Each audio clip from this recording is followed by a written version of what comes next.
So now we are going to shift gears a little bit. What we're about to show is a short video on the history of space in Australia.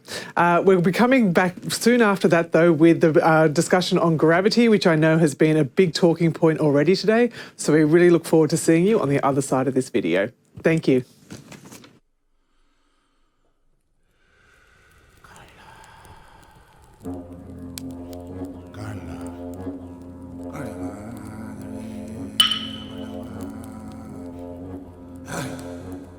Nakundi,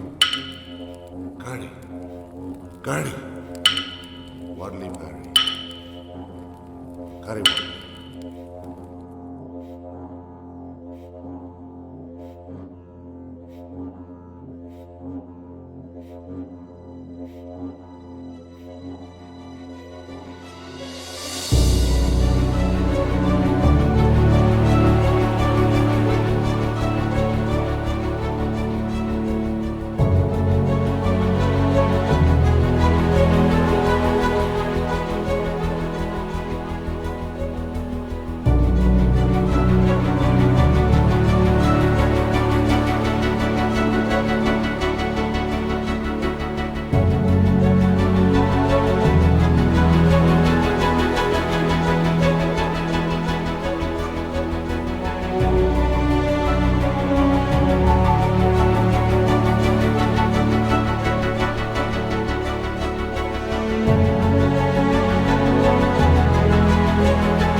Roger, the lights show up very well, and I'll thank everybody for turning them on, will you?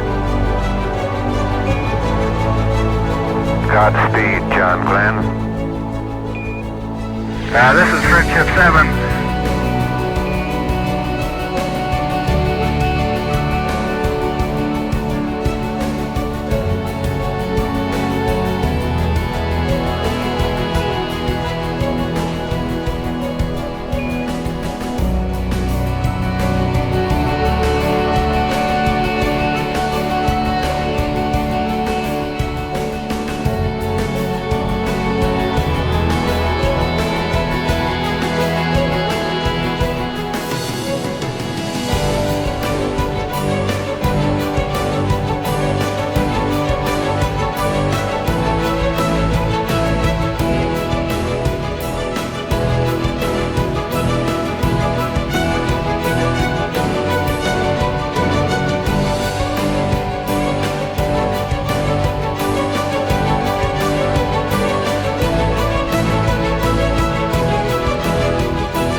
At the foot of the ladder.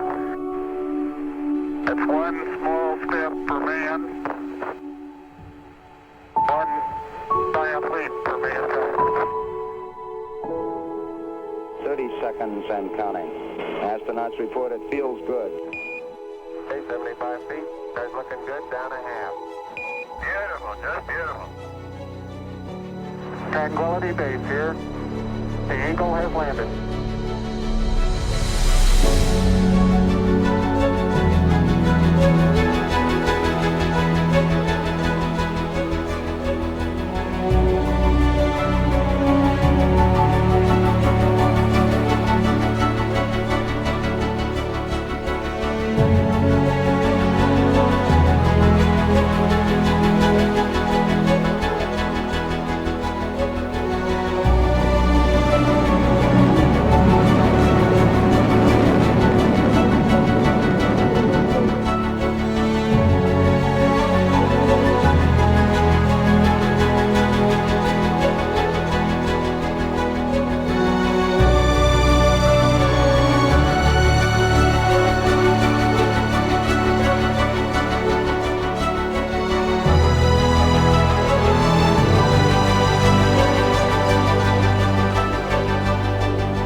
establishing a national Australian space agency.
And welcome to the Centre of Gravity. This session is named The Impact of Space on Earth, and with good reason. For the next 30 minutes, we're going to share with you how gravity is bringing together the space ecosystem to solve some of the world's biggest challenges.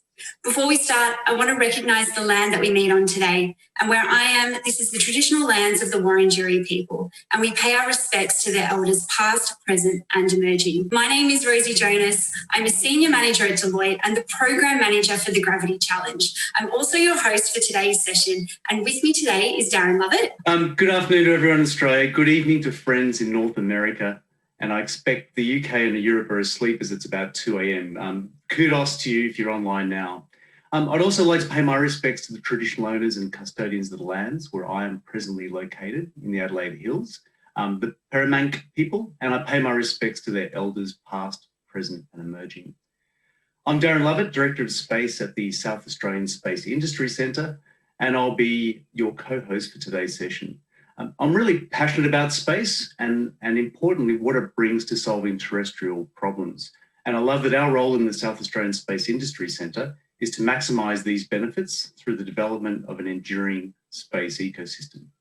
So, as a perfect example of how this mission translates to the real world, I'm really excited that we're going to demonstrate to you how the Gravity Challenge is solving real world problems through disruptive space applications, and in doing so, developing industry through collaborative relationships. So what exactly is the Gravity Challenge? The Gravity Challenge is a global technology innovation program for corporates, entrepreneurs and universities to design and build solutions to real industry, social and environmental problems using space-enabled data, technology and capability. Our goal is to bring high-value challenges to space tech innovators and ultimately to create commercial outcomes for them, thereby growth in the sector. Thanks, Rosie. So Gravity Challenge was initiated just last year in Adelaide, where we ran a pilot program across Australia with 10 corporate challenges, including Westpac, Air Services, Sydney Water, Insurance Australia Group, and the University of Adelaide, just to name a few. Now, I hope you can tell from the challenger list that the problems they raised were big problems derived from critical portfolios. These challenges ranged from natural disaster detection, waterway surveillance, predictive farming analytics, and further afield, manufacturing medicine in space. The pilot saw 42 innovator teams compete across 13 challenges put forward from these organisations.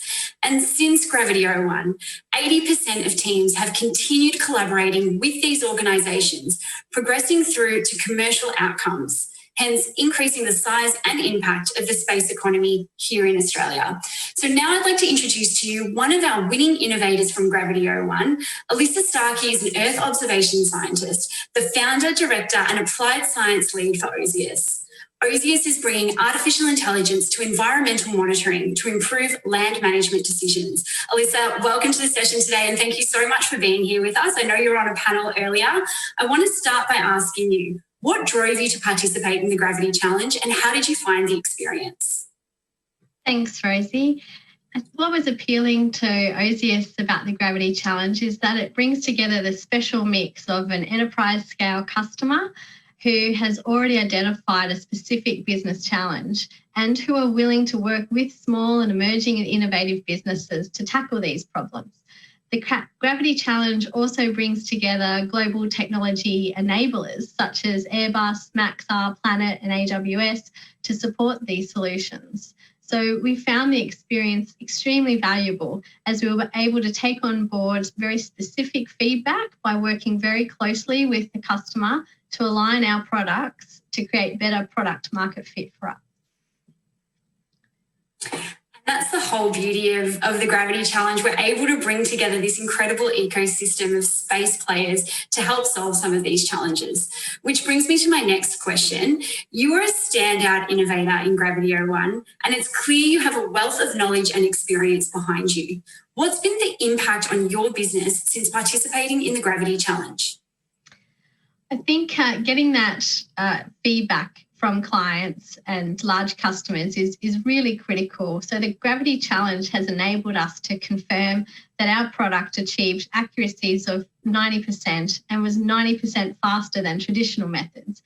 And this confirmed that we meet the needs of those customers wanting to lower risks when they're operating in complex landscapes and protect their communities, or by taking on board our space-derived solutions. So we have the confidence now to expand and deploy our solution across Australia and globally as verified through the Gravity Challenge. So getting that verification feedback was really, really valuable.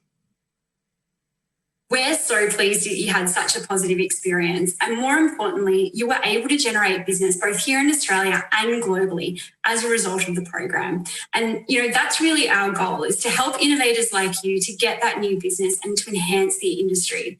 Thank you so much for your time today, Alyssa. So now I'm going to hand you back over to Darren, who's going to talk you through Gravity 02 and where we are today. Darren, over to you. Thanks, Rosie. So in my military space career, I've used and delivered space services for many beneficial applications, so many that I took it for granted. Earth observation, navigation and friendly force tracking, and ubiquitous communications. For myself and my colleagues in state government, it was our collective desire to bring those same benefits to non-traditional government users. We had a really good model to look at, Gravity 01. It was a pathfinder, led by a great team whose passion and delivery positively influenced leadership across academia, industry and government. It sparked an idea that Gravity 02 could bring in challenges, not just from industry, but also from government in departments such as water, health, emergency services, resources, agriculture and the environment, and all to be solved by the brightest innovators. And so, with the strong support of our Premier, the Honourable Stephen Marshall, the South Australian Government has continued its support to be a strong supporter of Gravity 02. Through broader collaboration across government, industry and academia, we now hope to unpack the opportunities in new space and bring them to new problems of water management in the world's driest continent, climate change effects, natural disaster mitigation, bushfire prediction and agriculture. And these are just some of the many areas ripe for innovative solutions. And as we've starkly seen this year, these global problems impact all of us. So for Gravity 02, we've looked further afield to collaborate, not just in Australia this time, but across borders and the United Kingdom. So around the same time as Gravity 01 was finishing late last year, Australia and the United Kingdom strengthened their industry ties through the formation of a space bridge. We were really fortunate in South Australia to hold meetings with our colleagues from the UK and Australian space agencies and the UK Satellite Applications Catapult. And it was really clear to us that our missions were very closely aligned. So this year we connected Gravity Challenge to the UK, a clear manifestation of the space bridge in action. And you'll now hear of the UK experience for this year's challenge from Siobhan Gardner and Sam Adlin via video. Hello Australia, greetings from London. My name is Siobhan Gardner and I lead the Climate Change and Environment Studio in Deloitte Ventures. This year, our Deloitte team over here joined the Gravity Challenge for this second cohort because we want to support a wider space ecosystem in the UK. And I'm really excited today to be joined by Sam Adlin, Chief Strategy Officer at the Satellite Applications Catapult here in the UK. Thanks, Siobhan. Could you please introduce the Catapult and share some insight as to why you see programs like Gravity Challenge as important? Gravity Challenge is just an absolutely brilliant mechanism for bringing new demand towards the space sector, for building partnerships and enabling space and satellite data to deliver some of the benefits to Earth that it's really capable of. So at the Catapult, our whole remit is about driving economic growth through the use of space and satellite data. And one of the challenges we've always found since we started is how can you build awareness, lower the barriers to access and use, and help develop new customers. And Gravity Challenge is just brilliant at it. It brings Deloitte's high-profile client base towards the space sector. It exposes all sorts of interesting new use cases and then helps mature solutions to deliver those needs. I mean, just look at some of the examples from the recent cohort. They're brilliant. We know that space is going to be a really important component in addressing some of the major challenges we have ahead, from climate change to clean energy to connectivity. And it's been great to see how the program's developed, and actually particularly in the UK. What have been some of your highlights, Siobhan? Well, to start off with, thank you, Sam, for mentioning our challenges in the agricultural arena. It's been fascinating to watch those challenges and solutions take shape. This is of particular importance in the UK now, given that the UK government has set out its 2050 net zero target and enshrined it in law. And when we look across our wider list of challenges, several UN Sustainable Development Goals come to life, not just around climate though, as Gravity O2 does not just look at life on land, but also life on water, as we seek to protect our oceans, promote more sustainable food systems, whilst also supporting resilient livelihoods. So space technologies are providing technological advances and more cost-effective solutions to many of these sustainability-led challenge areas. Another example of this is using satellite data to protect important ecosystems and biodiversity hotspots, not just forests and the interface with agriculture, but also critical marine habitats, such as mangroves, which are included in one of the challenges from the UK Hydrographic Office in Gravity O2. So as you can probably tell, Sam, I'm super excited to see these solutions come to life. The stories are compelling, the talent in the teams has been very impressive, and I can't wait to see some of these pilots up and running in the later stages of the Gravity process. But thanks for joining us today, Sam. And with that, we will hand back to the team in Australia. I absolutely love seeing their enthusiasm and just energy when it comes to the Gravity Challenge. Working with the team in the UK has been an absolute pleasure, and particularly working with the Satellite Application Catapult. So now I'm joined here today with one of our challenger organisations, Oz Minerals. Oz Minerals is an ASX-listed international modern mining company based in South Australia. With me today is Katie Humes, who's a transformational leader, cross-sector collaborator and sustainable futures driver. She's also the General Manager of Transformation and Readiness at Oz Minerals. Katie, thank you so much for being here today. I want to start by asking you, Oz Minerals and the mining industry as a whole certainly covers a lot of ground. How can space capability improve and enhance your business? Yeah, thanks, Rosie. The main thing for us is that this is about thinking and acting differently and trying to find ways to work with different partners from a cross-section of companies, disciplines, geographies, industries. We've got to think outside the box to be able to do that. So working with the space sector has allowed us to assess opportunities with a fresh set of eyes and in pretty new and exciting ways. I mean, the space theme captures the imagination, and it's exciting for people to be able to work with that. And it means that we also get a way to kind of learn and study and think differently about the way the future of mining could look. And that's great for all of us. So apart from those few things, there's pretty amazing synergies between the space sector and the mining sector anyway. Absolutely. There's literally so much potential when it comes to space. So that brings me to my next question. Oz Minerals has participated in both of the Gravity Challenges to date. How has Oz benefited from being involved with the Gravity Challenge? Yeah, I mean, firstly, a huge shout out to all of the innovators and ideators that took the time to even contribute to the challenges that we put up. We can't learn from this process if you don't participate in that. So I'd really like to thank everyone for getting involved in that. And outside of the cross-sector collaboration, and thinking about new ways to solve tech challenges, we've learnt a lot about how we do things as much as what we're going to do going forward. So a huge part of AusMinerals' focus is looking at ways to experiment with the crowd in terms of solving problems at scale. So people may have seen our Explorers Challenge that we undertook last year, and we learned a lot out of that, but it was a very large challenge. So this is also about learning now how to do this at scale, at a smaller scale, but that we can make it just a part of our everyday business. So we continue to learn how to collaborate through these challenges. And I should also say that we don't always get it right, and we're learning a lot about what it means to continue to engage with all of the innovators post an event like Gravity, and what we can do as a business to make that easier going forwards. So it's a part of the process for us as much as it is about the amazing technology we learn about. Absolutely. You know, that is just the key here. It's just about that learning experience, working with the innovators, working with the industry players, and creating that ecosystem so that we can all progress forward. Thank you so much for your time today, Katie. And now I'll pass you back over to Darren to talk through the recently announced winners for Gravity O2. Darren, back over to you. Thank you, Rosie. Now, Gravity O2 saw the introduction of 5 UK-based challenger organisations in addition to 5 Australian-based challengers.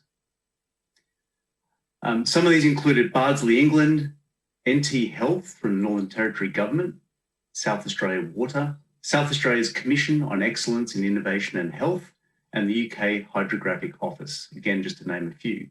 I was lucky enough to be in the shaping phase for the South Australian entrance, where we discussed possible benefits of space services with Chief Executive of SA Water and his team, and leadership from SA Health and the Commission on Excellence in Innovation and Health.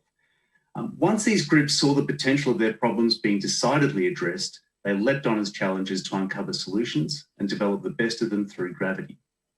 Overall, the participating organisations provided 13 challenges for our innovators to solve. Challenges range from how to monitor carbon, how to protect remote healthcare workers, and even how to identify and predict the next pandemic outbreak, a subject that's very familiar to all of us right now. The combination of a global expansion paired with the 13 inspiring challenges saw our innovator community engagement increase from the last year 7-fold. We had 300 teams entering the challenge. Despite COVID, the numbers just kept rolling in.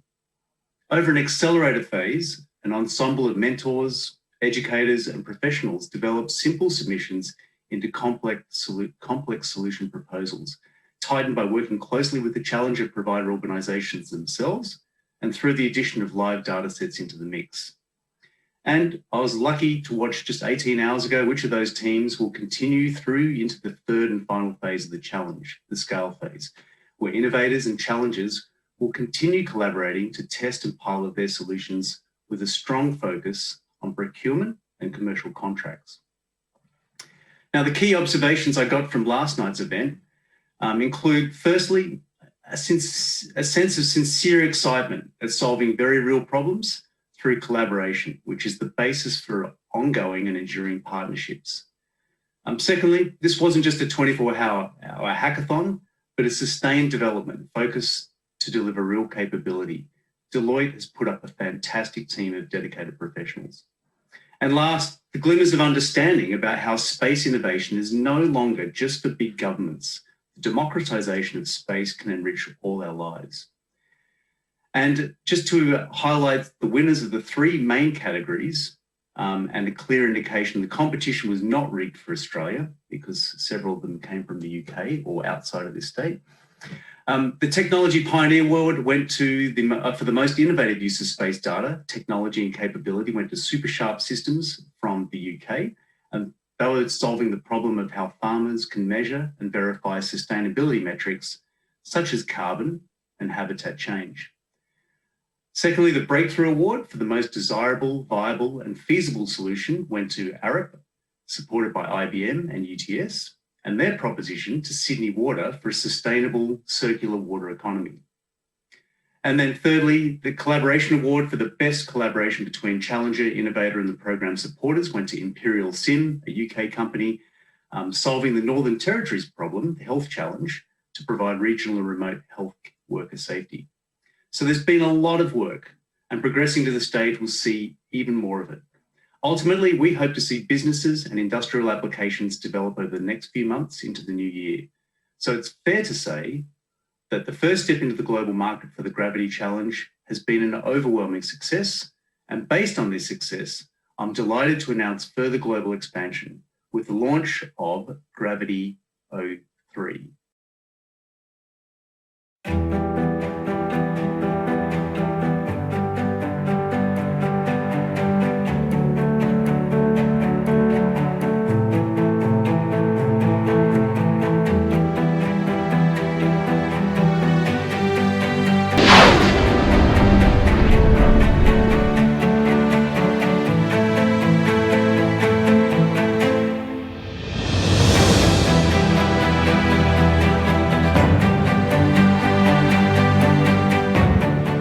We have started planning our participation in Gravity Challenge from 2021, coordinating with key space players in Japan and inviting innovators, space data suppliers, technology supporters, and challenge providers.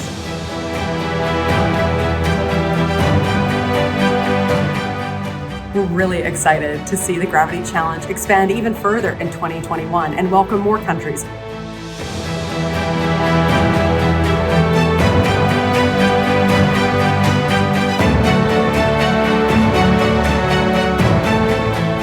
Gravity Challenge is all about connecting problems with the people who can solve them.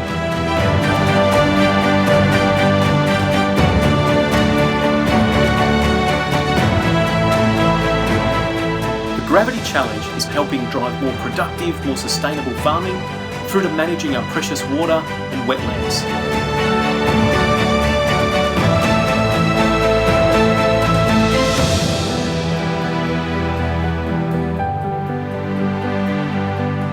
There has never been a better time to be involved in the space industry in this age of global space exploration and achievement. We really do have the potential to unlock infinite possibilities, and I look forward to seeing how you will tackle these incredible challenges.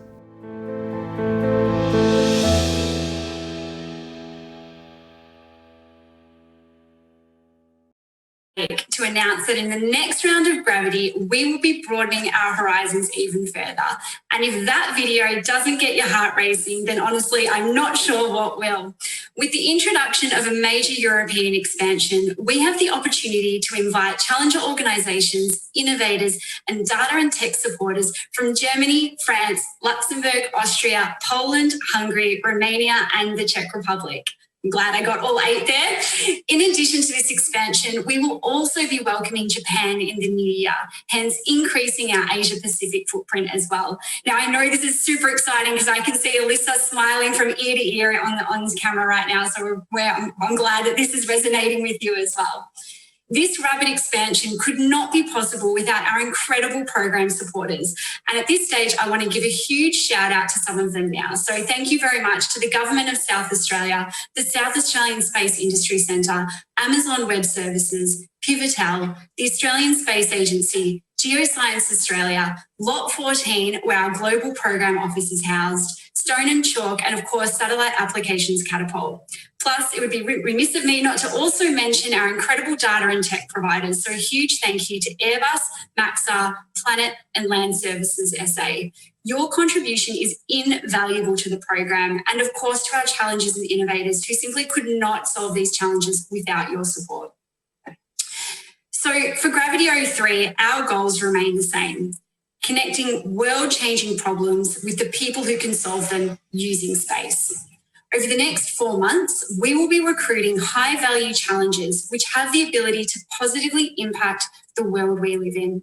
We're also introducing new tracks with the program including upstream capability and of course manufacturing, which you've heard a lot of today as a key focus area for this space industry.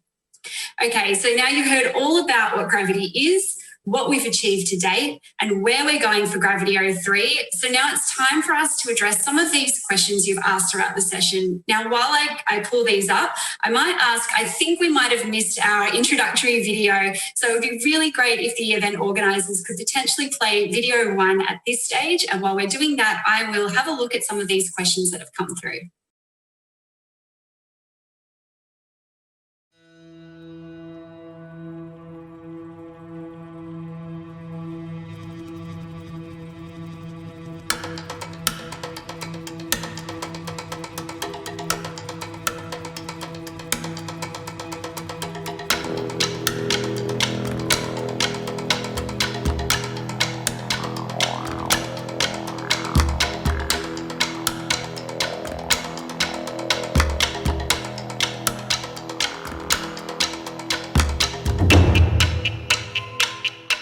this is the first time that I actually see industry, so end users, and academia in the same room. Satellites can be used for amazing things. Can they be used to monitor the air quality, both from a mould and from a bushfire perspective?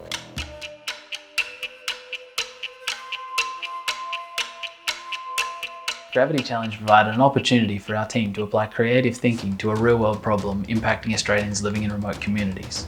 Working with Northern Territory Health and using a combination of satellite and weather data, we were able to map potential mould outbreaks and the impacts of bushfire smoke to provide more effective and efficient healthcare to Territorians.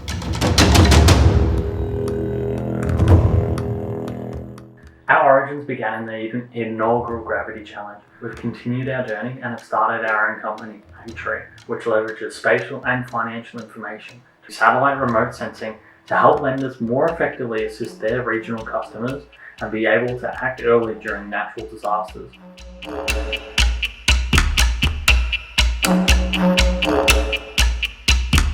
Our Gravity Challenge was to look at how in Australia, every year, more than 20 bushfires are started by power lines.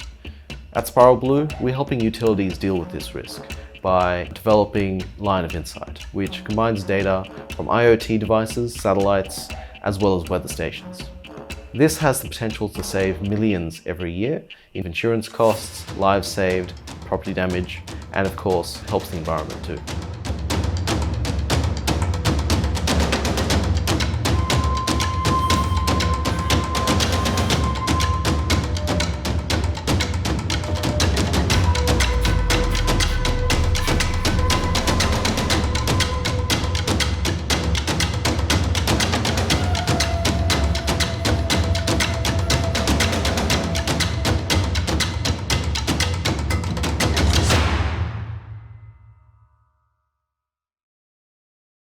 Okay, so that was our amazing Gravity 01 video. I hope everybody on the call liked that one. We've had a few questions that have come through during that time. So I'm going to start with one of the questions here. So will the US be eligible to join Gravity 03? Now, we can't give away too much about our global expansion plans, but what I can say is that if you partner with somebody in one of the regions that's participating, you absolutely can participate in the challenge. We do have further global expansion plans, so be sure to keep an eye on the website and all of our social media to keep up to date with that. Okay, we've got another great question here. It seems like many successful teams in the past have been existing companies. How do you see university students getting involved moving forward? So I should also note that anyone can apply to be an innovator. There aren't many prerequisites. All you need to have is a team of a few people that you're willing to work with. And most definitely in the past, we've had a number of PhD students and even a cohort of Swinburne University students applied in this round of Gravity Challenge. So absolutely, if you're in university, everyone has great ideas and we want to make this really inclusive for everybody. I've got another question here. Will individuals be eligible to join the challenge or must they be sponsored by a company? No, absolutely. We're looking for all sorts of innovators to participate. So whether you're just a space enthusiast that's really eager to get involved and to get some experience, or if you're a university or a PhD student, even startups, scale-ups and high growth businesses, we don't mind at what stage of the growth cycle you're at, as long as you're willing to participate and to really roll your sleeves up and get started on some of these challenges. Another question that's come through, we have a challenge, how can we sign up? So in the next 24 hours, we will be updating our website. The website is www.gravitychallenge.space. And if you go to the register tab on the website, you can go in there and find the email address to email us and get in touch with us. It's really straightforward to be a challenger. We've got a very simple template that you need to fill out, and we'll work with you to help to find that challenge so that you have the best chance of success. Another question has come through. We're interested in sponsoring. How can we be a sponsor? It's a fantastic question. We're always welcoming new sponsors. Again, head to the website, inquiries@gravitychallenge.space. Shoot us a note and we would love to talk to you. Any kind of company that's interested in aligning themselves with the space industry, with the Gravity Challenge, or really just rubbing shoulders with some of our other sponsors, absolutely, we're welcoming everybody to get on board. Okay, I think that's all the time we have for today with the Q&A section. So I'll pass over to Darren now. Okay, so this is our session close. So we just want to thank all the sponsors. You can see them there on the slide, supporters, challengers, and the hundreds of innovators. When we started on this gravity journey, we called out to industry and everyone has lent in and offered their support. I know quite a few of our supporting organisations are attending this conference today. So once again, thank you for your contribution. And we've seen some incredible outcomes and great collaboration across the globe in 2020, despite the challenges COVID presented us with. Rosie. So everyone, I know we're standing between you and lunch, so we'll keep this brief. Like I said, we are only just getting started. This is the tip of the Gravity Challenge iceberg. We want to continue to see our Gravity Challenge program and our community grow. And most of all, we want to continue making an impact that matters to the space industry. Thank you so much for the opportunity to be part of the forum today. Please, if you're interested in registering as a challenger, innovator, or a sponsor, visit our website, www.gravitychallenge.space, and don't forget to follow us on social media so you can keep your finger on the pulse with all things gravity. Thank you again.